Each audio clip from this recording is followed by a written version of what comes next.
works in our life. What you see outside is not you. What's inside of you, it's you. Hidup kita terdiri daripada roh, jiwa, dan tubuh.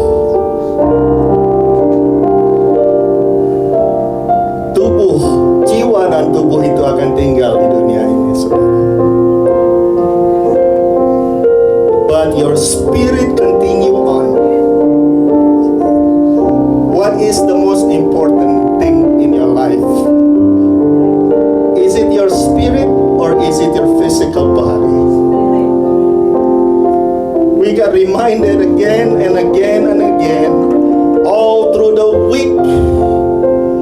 Sometimes the things that we do in our life more and more is about your physical being. Kita lebih memperhatikan apa yang di luar daripada apa yang ada di dalam. Dan kita tidak menyadari betapa besar karya keselamatan Kristus Yesus yang sudah dikerjakan di dalam hidup saudara dan saya. Terbesar daripada segalanya, tetapi ada beberapa daripada kita yang masih merasa hal itu adalah hal-hal yang biasa saja. Tetapi saudara, saya percaya pada hari-hari ini kita semua, saudara dan saya, kita diingatkan, what is your most priority thing that you have to do in your life to feed your spirit more and more, untuk memberi makan hidup kerohanian saudara dan saya setiap hari. We not gonna be able to connect to God karena Tuhan adalah adanya, dan hanya roh yang bisa connecting to His Spirit inside of you. Oleh karena itu, saudara, karya yang terbesar di hidup kita adalah pengorbanan Kristus Yesus. Berkat-berkat Tuhan yang diberikan dalam hidupmu, dalam hidup kita semua, kita bersyukur atas semuanya. Tetapi fokus kita bukan itu. Fokus kita adalah Kristus yang sudah menyelamatkan saudara dan saya. Haleluya. Terima kasih Tuhan. Bersyukur pada Tuhan pada pagi hari ini, saudara. Terima kasih Tuhan. Haleluya. Terima kasih. Terima kasih Tuhan. Kami bersyukur, Yesus. We praise your name, Lord.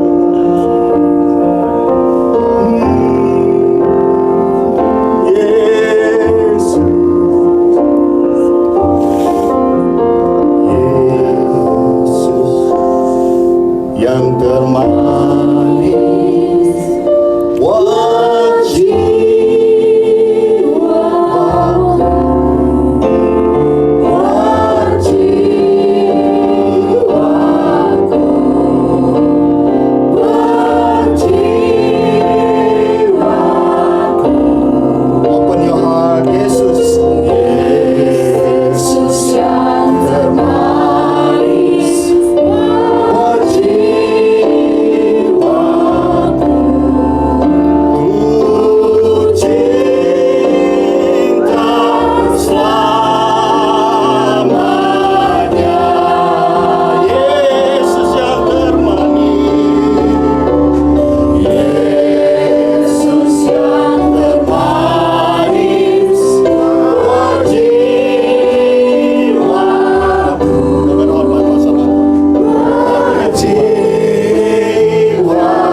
Father God, we come before you this morning with a grateful heart. If you're able, being here today, entering the first week of June, it's not because of our power or strength, but it's totally because of your grace and mercy. Thank you, God. Thank you for guiding our life. Thank you for all you have done. Thank you for always being faithful in our life. Dan pada hari ini Tuhan, kami kembali siap mendengarkan perkataan-perkataan Tuhan. Dan kami rindu your words transform our life to be like you.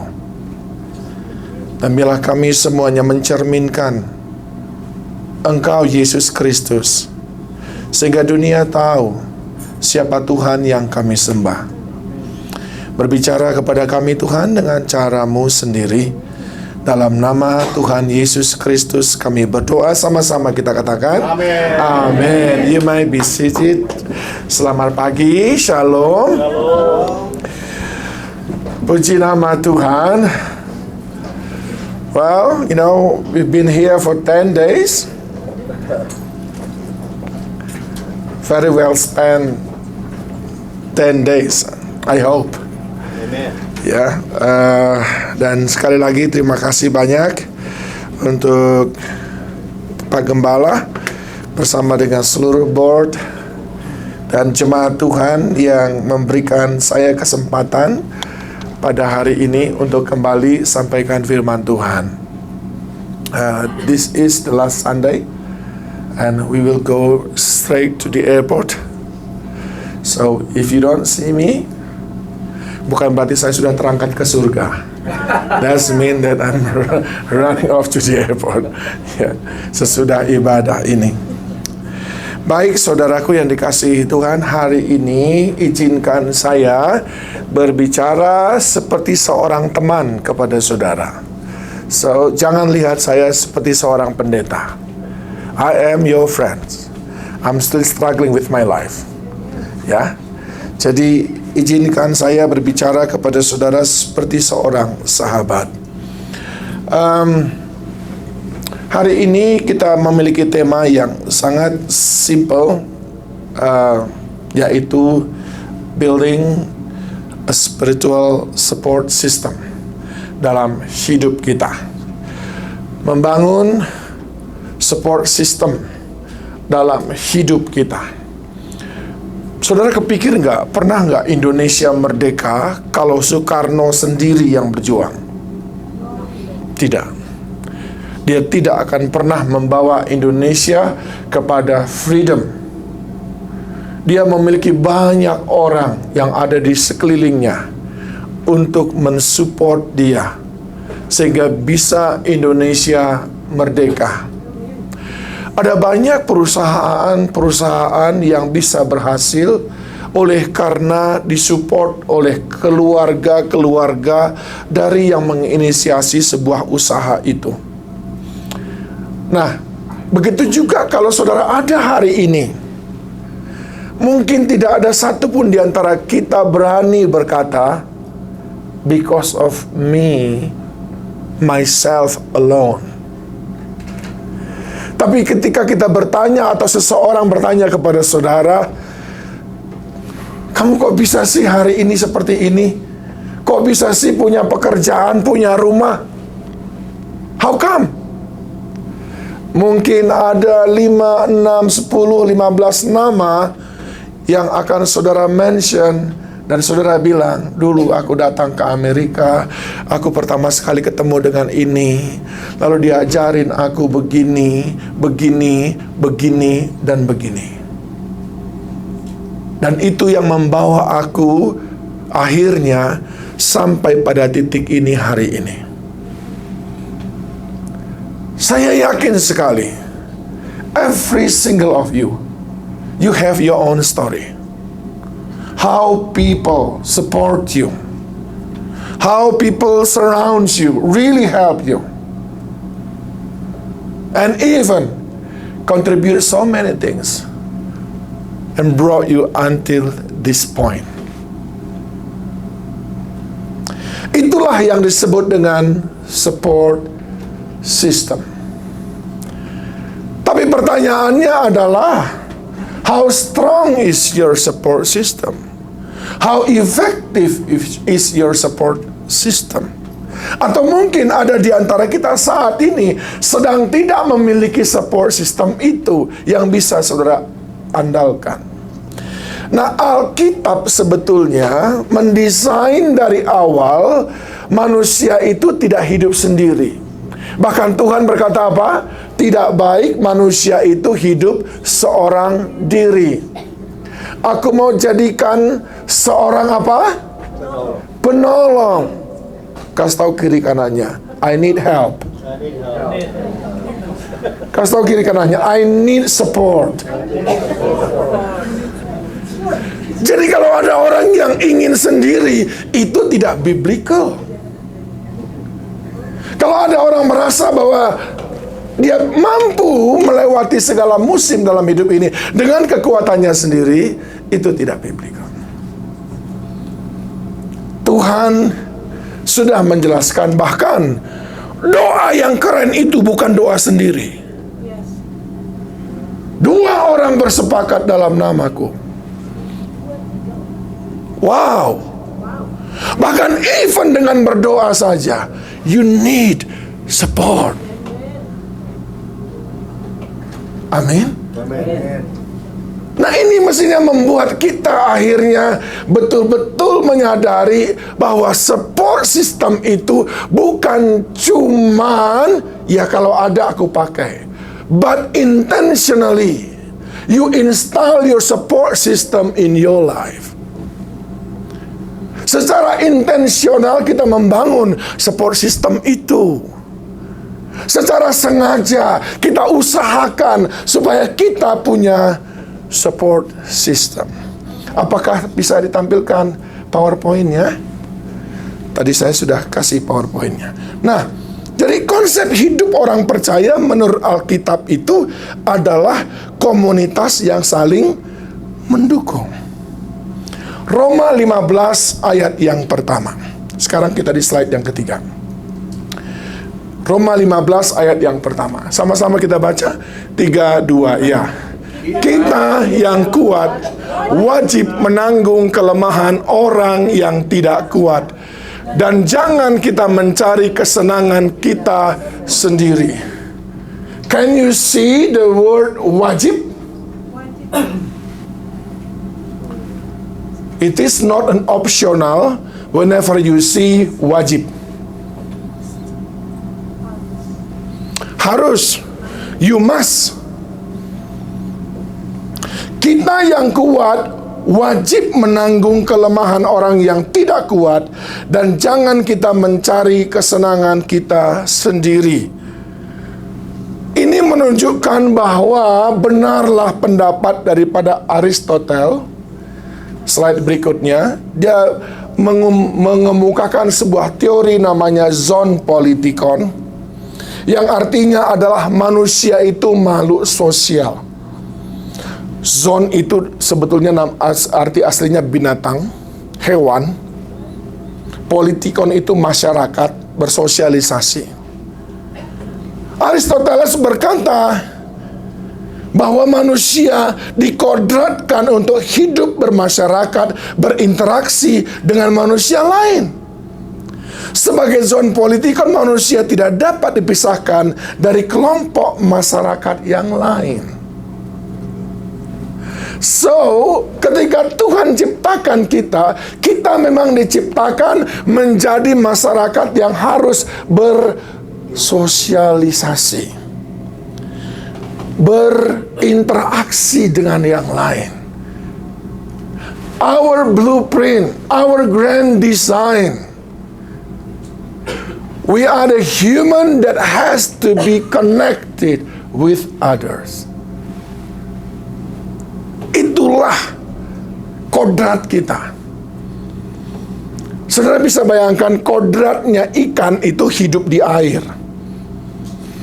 Apa jadinya kalau ikan dikeluarkan dari air?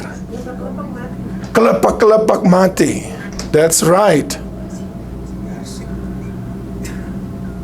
Lalu diarsik, bener. Kasih tahu saya supaya saya bawa andalimannya dari Medan. See? Kalau ikan kodratnya hidup di air, and then you take it out from water, it's going to die very soon. Kalau Anda kodratnya hidup bersosialisasi, zone politikon, and then you put yourself aside among others, mati.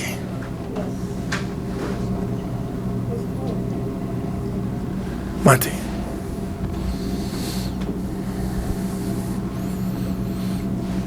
Oleh sebab itu, saya coba buat definisi sederhana tentang support system. Next slide. A support system is a group of people who provide you with support when you need it most. This support can be spiritual, emotional, or practical, such as financially, family, childcare, job, etc. A support system is also there to celebrate your success and keep you going strong even better.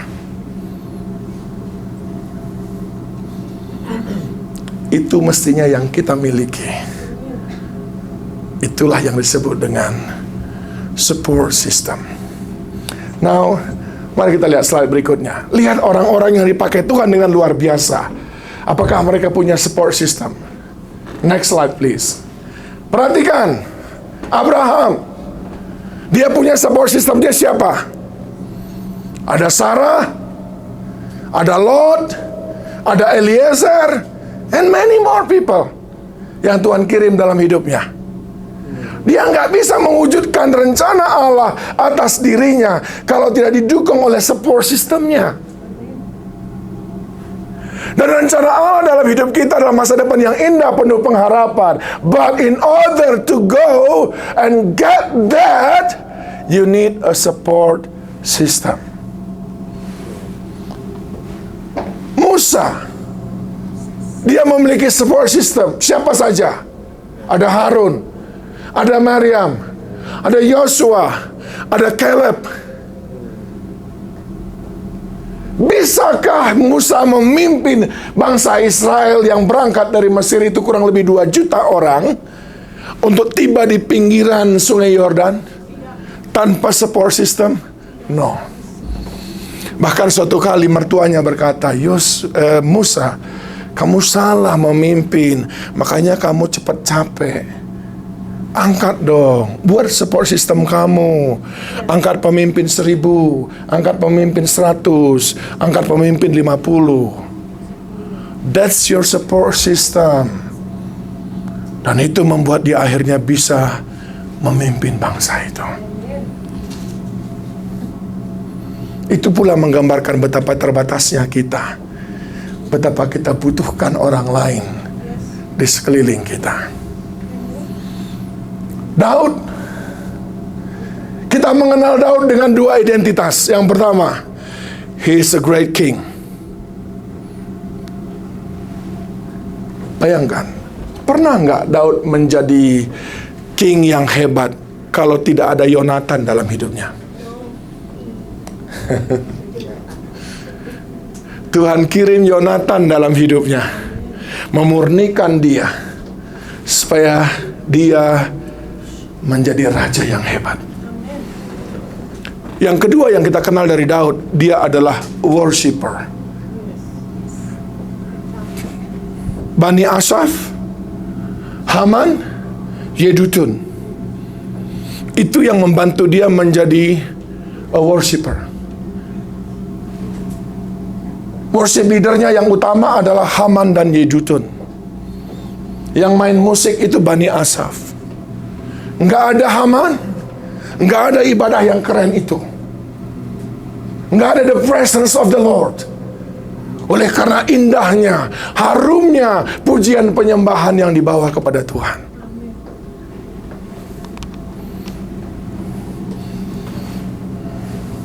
Sama-sama katakan, we need a support system.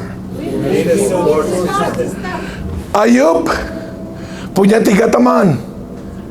Ada yang memujinya, ada yang mengkritiknya, ada yang memberikan nasihat yang buruk kepadanya, ada yang memberikan nasihat yang baik.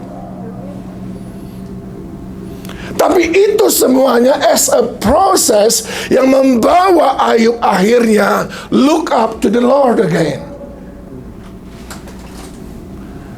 Dan waktu dia berkata di dalam Ayub pasal yang ke-42, aku tahu tidak ada rencanamu yang gagal, apa saja yang sanggup kau lakukan. Saat itulah Tuhan pulihkan hidupnya. Dan itu tidak pernah bisa dilepaskan daripada apa yang diinvestasikan oleh support sistemnya.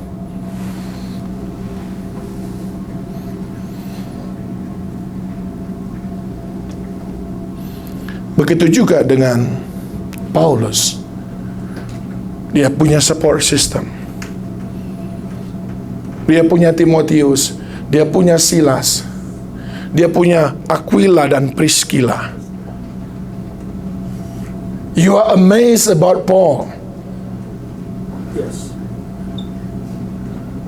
But you have to know, there are many people support him so that he can be like what he as you see.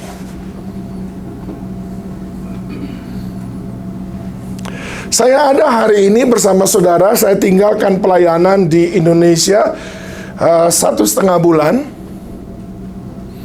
karena saya punya support system.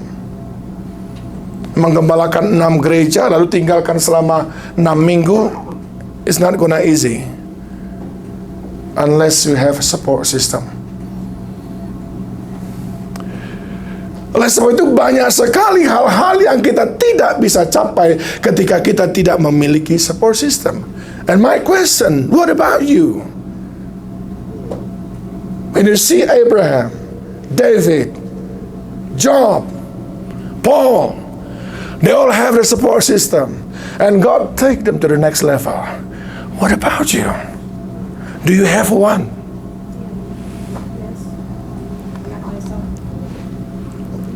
I hope the answer is yes. Yes. If not, I hope you find your support system in this church. Nah, saya ingin mengajak saudara, walaupun waktu kita tidak banyak, saya ingin mengajak saudara belajar dari jemaat mula-mula bagaimana memiliki support system itu. Mari kita lihat di dalam Kisah Para Rasul pasal yang kedua. Kisah Para Rasul pasal yang kedua. Saya langsung saja ke beberapa ayat 41 sampai dengan 47. Judulnya cara hidup jemaat yang pertama. Orang-orang yang menerima perkataannya itu memberi diri dibaptis, dan pada hari itu jumlah mereka bertambah kira-kira 3.000 jiwa. Mereka bertekun dalam pengajaran rasul-rasul dan dalam persekutuan, dan mereka selalu berkumpul untuk memecahkan roti dan berdoa. Maka ketakutanlah mereka semua, sedang rasul-rasul itu mengadakan banyak mukjizat dan tanda. Dan semua orang yang telah menjadi percaya tetap bersatu, dan segala kepunyaan mereka adalah kepunyaan bersama. Dan selalu ada dari mereka yang menjual harta miliknya, lalu membagi-bagikannya kepada semua orang sesuai dengan keperluan masing-masing. Dengan bertekun dan dengan sehati, mereka berkumpul tiap-tiap hari dalam bait Allah. Mereka memecahkan roti di rumah masing-masing secara bergilir, dan makan bersama-sama dengan gembira dan dengan tulus hati. Ayat 47 boleh kita sama-sama baca 2-3 ya. Sambil memuji Allah, dan mereka disukai semua orang, dan tiap-tiap hari Tuhan menambah jumlah mereka dengan orang yang diselamatkan. It is a growing church. Dan hari ini kita mau belajar apa yang mereka miliki sebetulnya sehingga mereka bisa menjadi growing church. Apa yang mereka lakukan sebetulnya sehingga mereka menuai jiwa-jiwa. Tapi intinya saya ingin menyorotnya hari ini adalah dari support system yang mereka bangun. Boleh ke slide berikutnya? Nah, dari Acts chapter 2 ini tadi kita belajar bagaimana murid-murid bersama dengan para rasul itu membangun sebuah sistem di dalam kehidupan orang percaya. Boleh perhatikan di depan ini tadi ya. Ya, yang tadi sudah benar? Oke, good. Ya. Nah, murid-murid itu awalnya dilatih oleh Tuhan Yesus. Yesus mengajari mereka tentang khotbah di atas bukit. Masih ingat beberapa isinya? Kalau ada orang tampar pipi kiri, kasih apa? Kasih ini? Bukan, pipi kanan. Kalau ada orang lempar batu, kasih apa? Lempar dengan kapas 3 ton. Begitu? No, I don't think so. Kalau 3 ton ya mati juga, biarpun namanya kapas. Ya. Firman Tuhan berkata, Yesus ajarin jangan membalas kejahatan dengan kejahatan, kalahkan kejahatan dengan kebaikan. Right? Doakan orang yang menganiaya kamu dan seterusnya. Itu yang Yesus lakukan. And then Pentakosta tiba. Mereka menerima kuasa saat Roh Kudus dicurahkan. Kuasa untuk apa? Kuasa untuk petantang petenteng? No. Kuasa untuk tidak marah ketika orang lain menganiaya kita. Kuasa untuk diam ketika istri cerewet. Loh, kalau Anda tidak punya kuasa untuk membuat mulut diam waktu istri cerewet, Roh Kudus belum bekerja dengan luar biasa. Karena Roh Kudus itu memberikan apa? Penguasaan diri. Am I right? The Holy Spirit give you power to keep nice whenever you come to disagreement to your parents. If you cannot be nice whenever you are in the disagreement, then the Holy Spirit starts working within you. Ada gereja yang mengajarkan begitu kesalahan. Ketika berbicara tentang kuasa, selalu berbicara tentang hal-hal yang hebat, keren. Wah, orang tumbang-tumbang. Habis tumbang ngapain? Saya bukan pendeta yang anti tumbang-tumbang. Saya doakan jemaat juga pada tumbang. Tapi that's not the point. Anda tumbang 20 kali, tapi kalau orang cuman sekedar bilang, geser sedikit dong, suka-suka gua. Apa gunanya Holy Spirit-nya di situ? Jadi ketika Holy Spirit turun, maka para rasul itu menjadi berani. Mereka kan sedang bersembunyi ini kan? Mereka takut.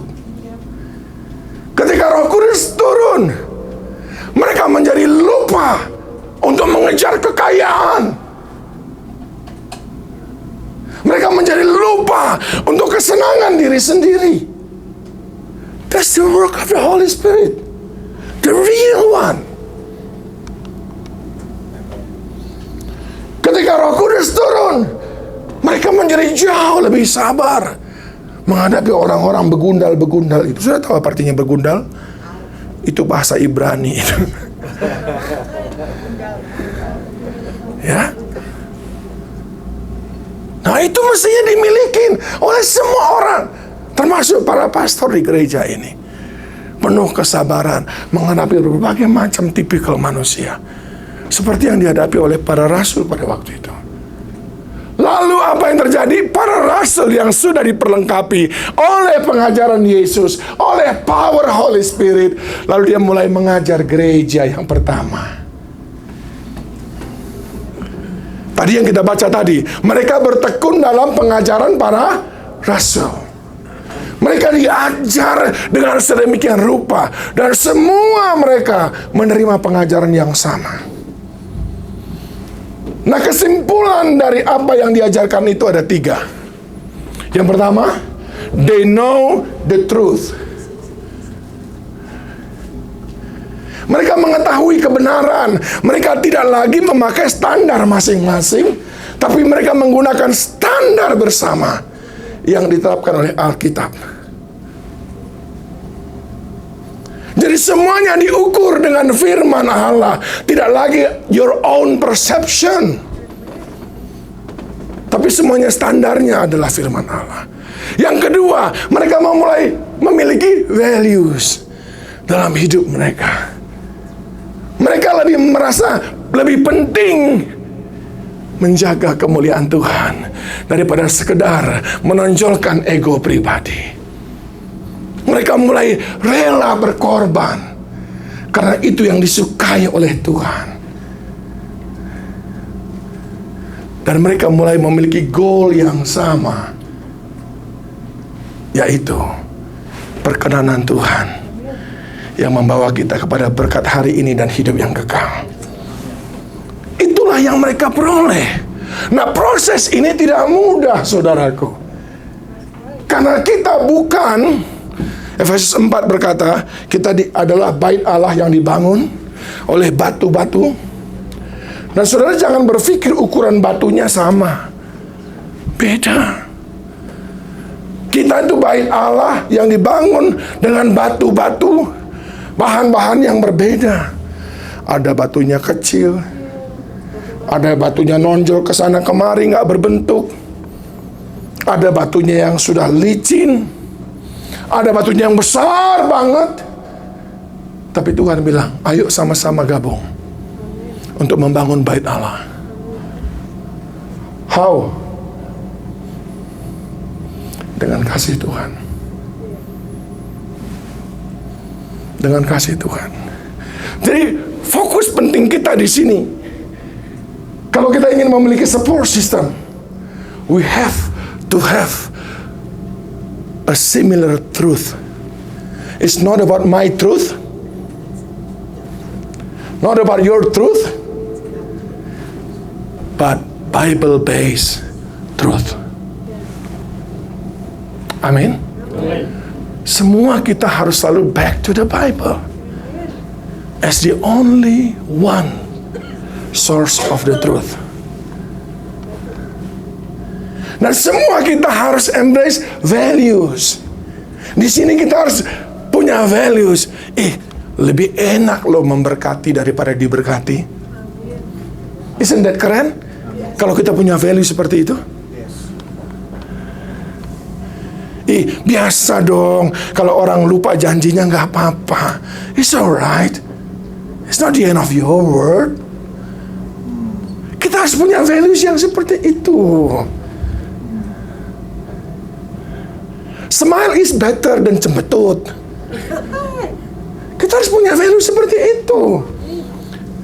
Mengapa saudara holding your smile kepada orang yang ketemu datang ke gereja? Now let's practice. Be smile to one another. Yeah. We have to have values in this church. Bagaimana kita menjaga integritas? Bagaimana kita menjaga tepat waktu datang ke gereja? Itu semuanya adalah nilai-nilai yang harus kita embrace di sini. Dan ketika kita memiliki same truth, same values, wow, mudah sekali kita untuk memiliki same goal.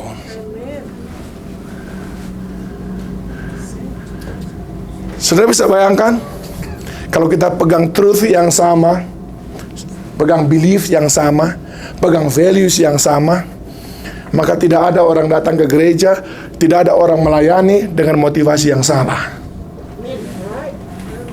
Amin. Karena kita pegang belief yang sama.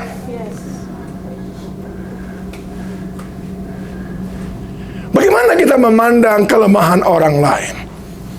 Pak Rudi mana tadi? Alat-alat kita tadi, Pak Rudi. Bagaimana sudah memandangnya? Seorang pernah berkata, namanya Carlos Bulosan. Saudara boleh Google sendiri. Carlos Bulosan namanya. Dia bilang begini, your world as big as your heart. Your world as big as your heart. Kita tidak bisa membangun support system kalau kita tidak memiliki values yang baik. Nah, saya memberikan sebuah ilustrasi. Saya merasa akhir-akhir ini Tuhan memanggil saya untuk mengerjakan hal yang seperti ini kepada banyak gereja, untuk mengajarkan yang seperti ini. Mohon maaf, siapa biasanya yang chief dari dapur kita? Ibu, sorry ya, tadi aku curi ini alat-alatnya, properti ini ya. Ampuni saya ya. Oke. Mau dibawa pulang loh. Oh jangan. Oke.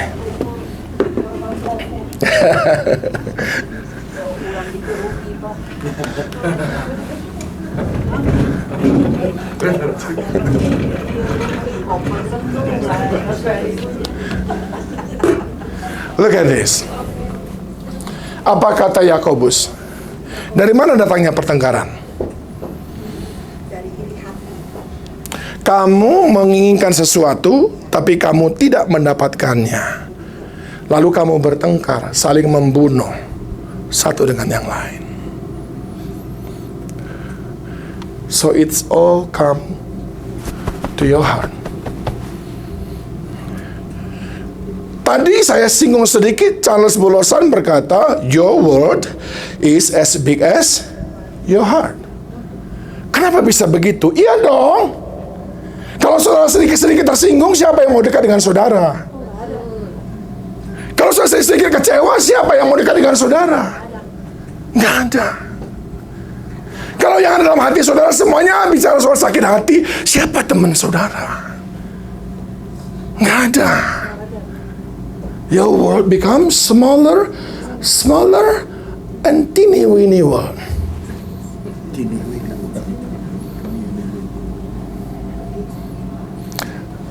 Tapi kalau saudara being acceptance dengan kelemahan orang lain, saudara berkata, I'm alright, it's okay, but do learn something from that. Karena hati kita kecil, kita cuma bisa menampung perkara-perkara kecil. Perkara sendok sih masih bisa ditampung. Ini hatinya kecil. Ada orang yang curi sendoknya. Oke, nggak apa-apa, udahlah. Nanti kita beli. Cuman sendok. Ada orang fitnah dia.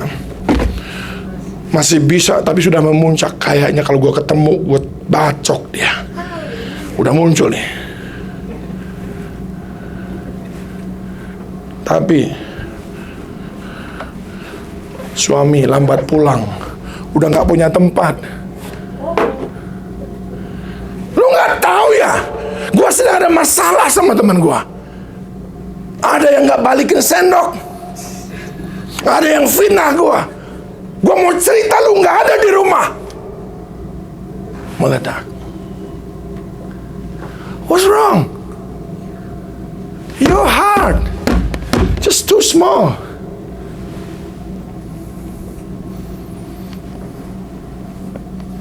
Hati kita tuh terlalu kecil, sehingga cuma nampung segini-gini doang.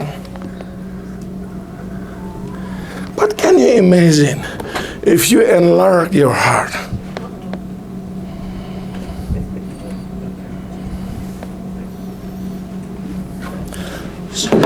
Sendok nggak dibalikin sama Lydia. Alright, not a problem. Oh, aku difitnah sama Ibu Eni. Nggak apa-apa. Masih muat. Suami lambat pulang. Nggak apa-apa. Aku doakan dia supaya cepat pulang. Di PHK, it's okay. Tuhan punya cara untuk menolongku. Nggak dikunjungin sama pastor ketika sakit. I'm alright. Paling tidak aku berdoa pastorku sehat-sehat saja. Ah, you smile, you're laughing, because you're not used to it. Amin. Kalau kita gontok-gontokan dengan begini-begini, bagaimana kita punya support system? Right? Bagaimana kita punya support system? Yang ada ini tabrakan sama sana, ini dengan sana. Nanti pergi ya kunjungan jemaat ya dengan ibu. Dengan siapa? Ibu itu. Jangan. Urusan kami belum beres.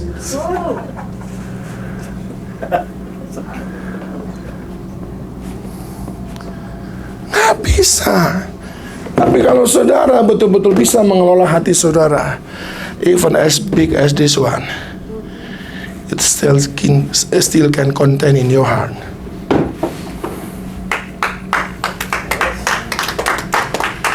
Dan waktu itu saudara bisa melihat bagaimana saudara bisa kuat untuk menopang satu dengan yang lainnya.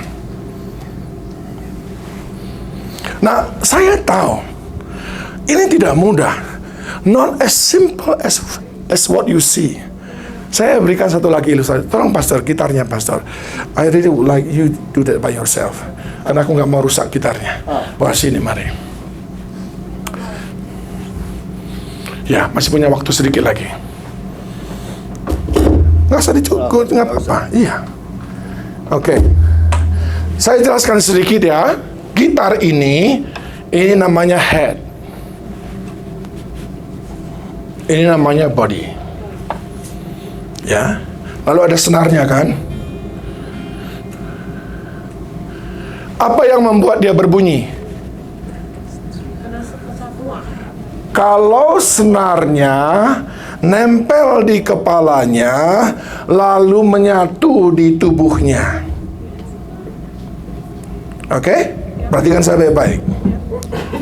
Sesudah itu, tighten. Stel, sama-sama katakan stel. Bilang kiri kanan, aku mau di stel. Supaya suaraku bagus. Sesudah itu ada kuncinya, aturannya. Bilang, aku mau diatur. Supaya harmoni. Imagine, kalau kita untied 1-2 tali, kita kendorkan 1-2 tali, masihkah dia berfungsi dengan baik? No. Cemer dia. Tapi untuk mengeluarkan suara yang bagus, tali demi tali ini saling support satu dengan yang lain. Karena kalau cuma tali 6 saja jelek banget suaranya, kayak suara orang pilek. Kalau cuma tali 1 aja cempreng sekali suaranya. Lebih cempreng dari suara Ibu Eni. I'm joking. Banyak supporter saya. Nah, bagaimana caranya supaya ini semuanya mengeluarkan suara yang bagus? Dia harus saling support. Untuk bisa saling support, dia harus nempel di kepala, the truth. Dan kepala kita adalah, kepala gereja adalah Yesus Kristus. So everybody has to be nempel to Yesus Kristus. Dan dia harus ditarik dalam komunitas tubuh, the body of Christ, yaitu gereja. Oke? Dan dia harus diatur. Tali 6 nggak boleh bilang, bosen gua di atas, gua mau di bawah dong sekali. Berantakan. Sama-sama katakan, kita harus mau diatur. Ada urutannya, bos. Nggak boleh sembarangan. Supaya kita memiliki support system yang bagus. Sesudah itu, ini diatur, Tuhan atur. Yang atur bukan manusia, tapi Tuhan. Di sini, di kepala ini. Itu namanya apa? Calling. Your calling. Tuhan atur di situ. Oke? Lalu ditarik ke the body of Christ. Yang nariknya ini para hamba Tuhan. Dan hamba Tuhan harus tahu aturan. Dia nggak boleh tarik tali 6 ke tempat tali 1. Kacau. Dia harus tetap luruskan pada posisi di mana mestinya tali 6. Sesudah itu izinkan Tuhan tightening. Lewat apa? The truth. Izinkan hamba-hamba Tuhan mengajarkan values lewat kunci-kunci yang diterapkan. Kunci D, kunci A, kunci G, kunci F, itu semuanya dipencet oleh hamba Tuhan. Sehingga mau siapapun yang pukul, kalau di sini sudah benar, di sini sudah benar, pasti indah.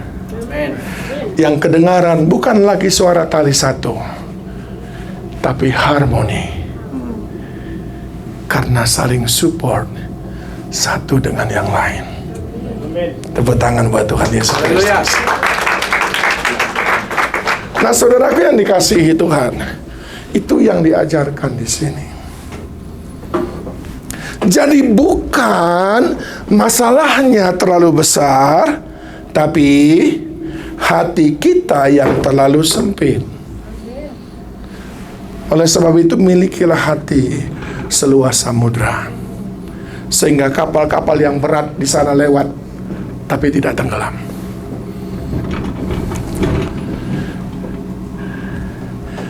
Nah, di bagian akhir firman Tuhan ini, sebetulnya ini cuma pengantar. Saya berharap nanti minggu berikutnya Pastor Pantas dan teman-teman bisa lanjutkan how to build a support system in this church. Saya mau saudara tonton video ini sebentar. Silakan Ibu Gembala. Tinggal diklik saja sekali di bawahnya. Pastikan suaranya keluar.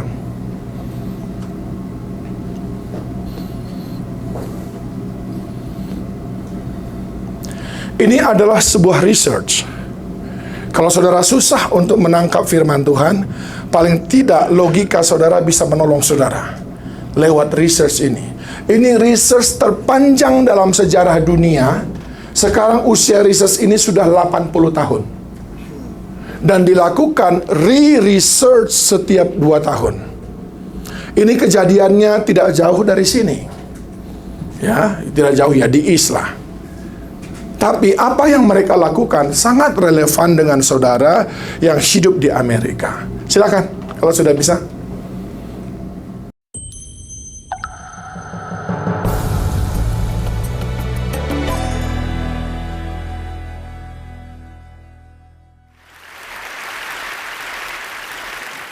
What keeps us healthy and happy as we go through life?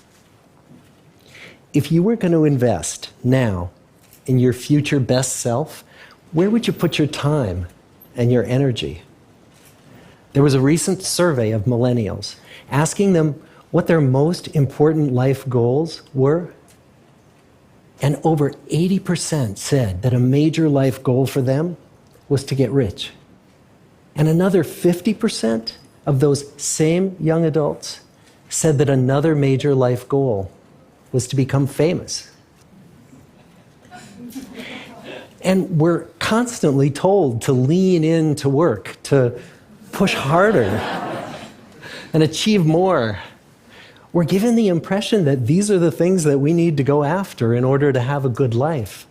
Pictures of entire lives, of the choices that people make and how those choices work out for them, those pictures are almost impossible to get.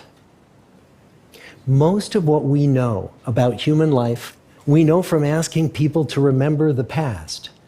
And as we know, hindsight is anything but 20/20. We forget vast amounts of what happens to us in life, and sometimes memory is downright creative. But what if we could watch entire lives as they unfold through time? What if we could study people from the time that they were teenagers all the way into old age to see what really keeps people happy and healthy? We did that. The Harvard study of adult development may be the longest study of adult life that's ever been done. For 75 years, we've tracked the lives of 724 men. Year after year, asking about their work, their home lives, their health, and of course, asking all along the way without knowing how their life stories were going to turn out. Studies like this are exceedingly rare. Almost all projects of this kind fall apart within a decade because too many people drop out of the study, or funding for the research dries up, or the researchers get distracted, or they die, and nobody moves the ball further down the field. But through a combination of luck and the persistence of several generations of researchers, this study has survived. About 60 of our original 724 men are still alive, still participating in the study, most of them in their 90s. And we are now beginning to study the more than 2,000 children of these men. And I'm the fourth director of the study. Since 1938, we've tracked the lives of two groups of men. The first group started in the study when they were sophomores at Harvard College. They all finished college during World War II, and then most went off to serve in the war. And the second group that we've followed was a group of boys from Boston's poorest neighborhoods. Boys who were chosen for the study specifically because they were from some of the most troubled and disadvantaged families in the Boston of the 1930s. Most lived in tenements, many without hot and cold running water. When they entered the study, all of these teenagers were interviewed, they were given medical exams. We went to their homes and we interviewed their parents. And then these teenagers grew up into adults who entered all walks of life. They became factory workers and lawyers and bricklayers and doctors, one president of the United States. Some developed alcoholism, a few developed schizophrenia. Some climbed the social ladder from the bottom all the way to the very top, and some made that journey in the opposite direction. The founders of this study would never in their wildest dreams have imagined that I would be standing here today, 75 years later, telling you that the study still continues. Every 2 years, our patient and dedicated research staff calls up our men and asks them if we can send them yet one more set of questions about their lives. Many of the inner city Boston men ask us, "Why do you keep wanting to study me? My life just isn't that interesting." The Harvard men never asked that question.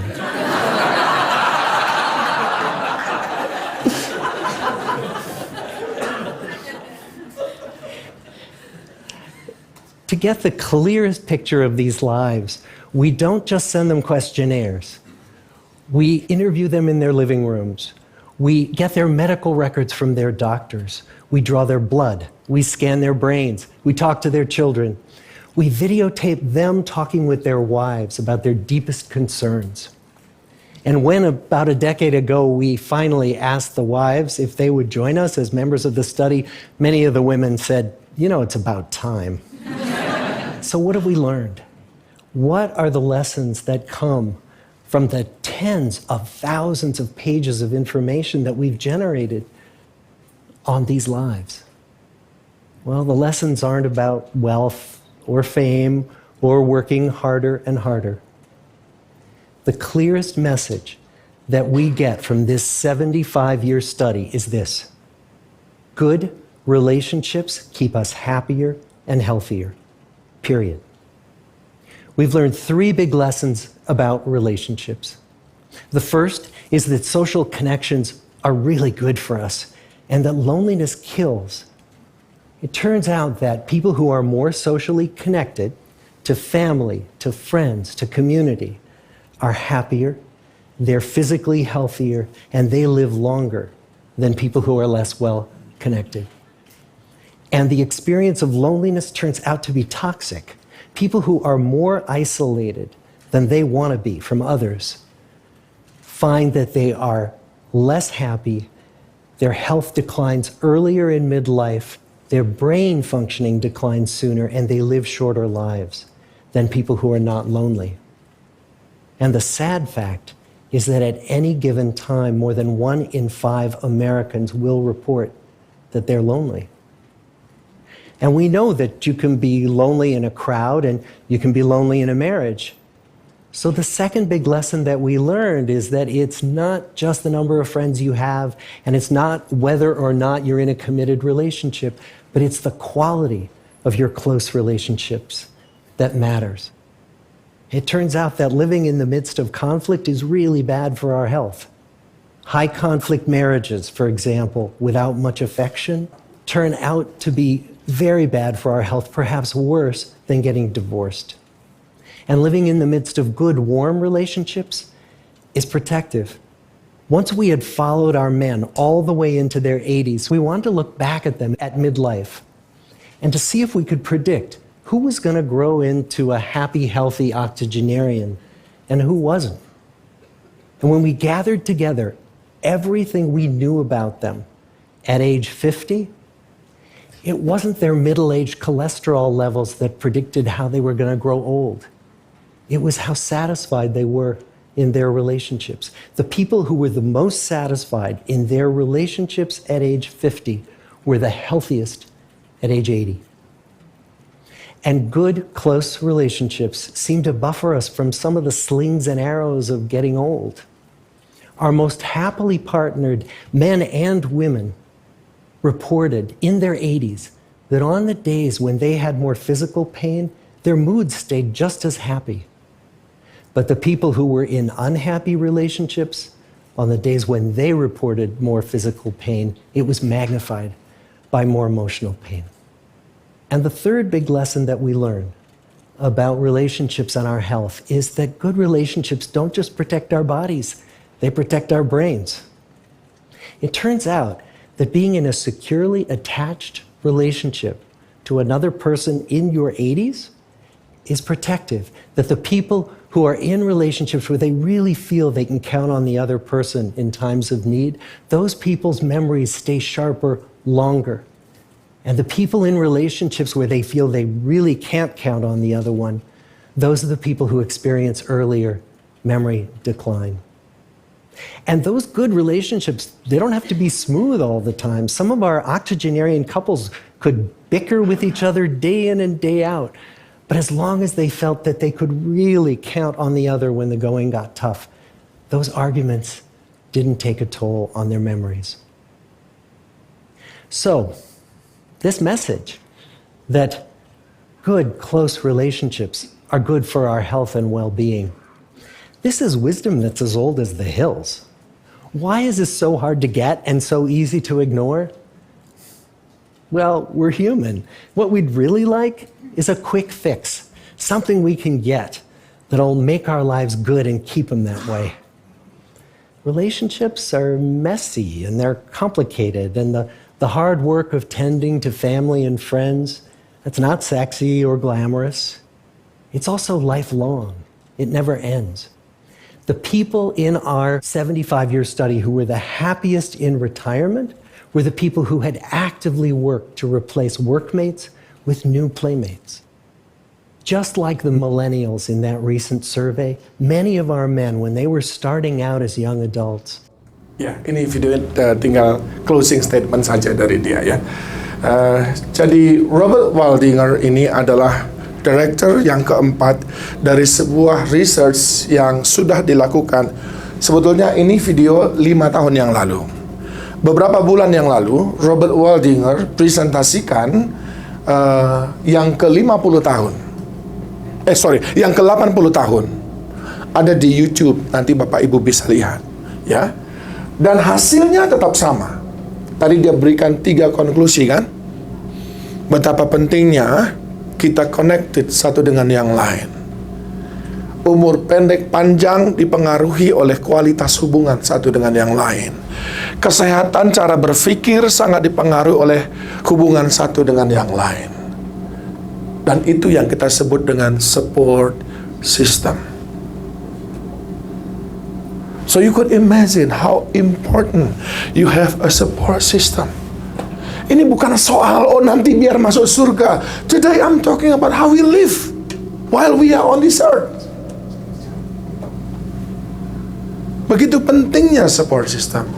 My dear friend, kita boleh hidup di Amerika, cari uang di Amerika, tapi jangan gara-gara hidup di Amerika mengubah cara kita memperlakukan Tuhan dan sesama.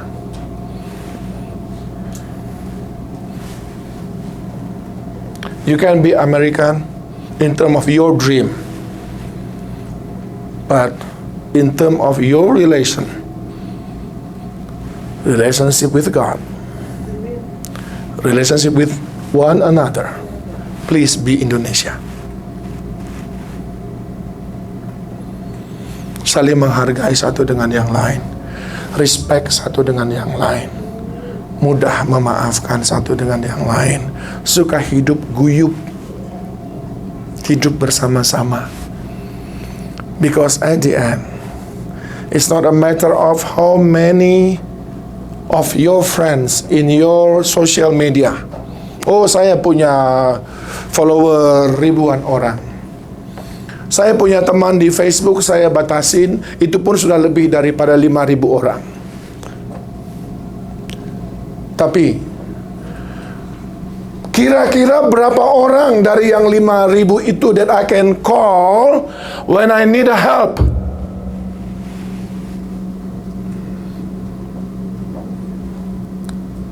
Apakah saudara sebut mereka semuanya teman? No. Akhir daripada firman Tuhan yang saya sampaikan hari ini, coba renungkan sebentar. When you are in difficult situations, boleh tundukkan kepala saudara sebentar. When you are in a hard time, can you please, just in your mind, can you please find out 5 people that will be there for you when you are in the difficult times? Then you will know whether you have a strong support system or not. Cuma temukan 5 orang. Pikirkan sekarang namanya. Anda mungkin punya teman 5.000, 10.000 di sosial media. Saya minta cuma 5 orang saja. I'm asking for you just 5 names that you can count on.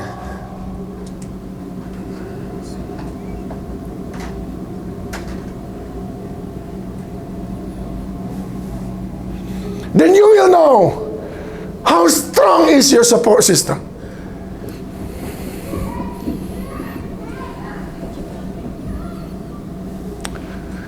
Cukup.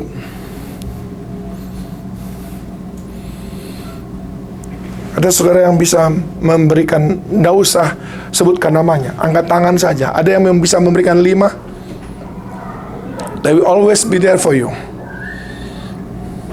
See? Most of you don't have it. Dan ini bukan terjelek. Ini termasuk yang bagus. Karena saya lihat paling tidak 25% mengatakan, yes, I have 5 best people in my life. Tapi banyak kali saya tanyakan hal yang sama. Not even single person raise up their hand.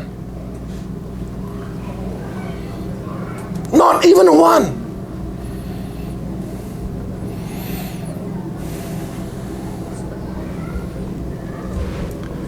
Oleh sebab itu Bapak Ibu dikasihi Tuhan, bagaimana kita memiliki support system yang bagus?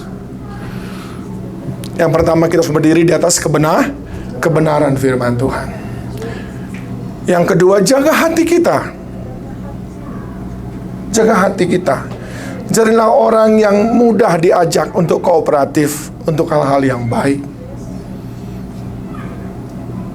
Dan yang ketiga, pepatah berkata, punya 1000 teman terlalu sedikit, tapi punya 1 musuh terlalu banyak.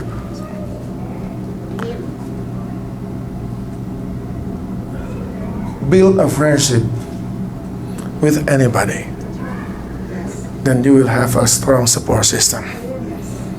I hope our own pastor will continue his message in the coming weeks so they can empower you all. Let us stand on our feet. Let us pray. Dear Father God, we thank you for the word.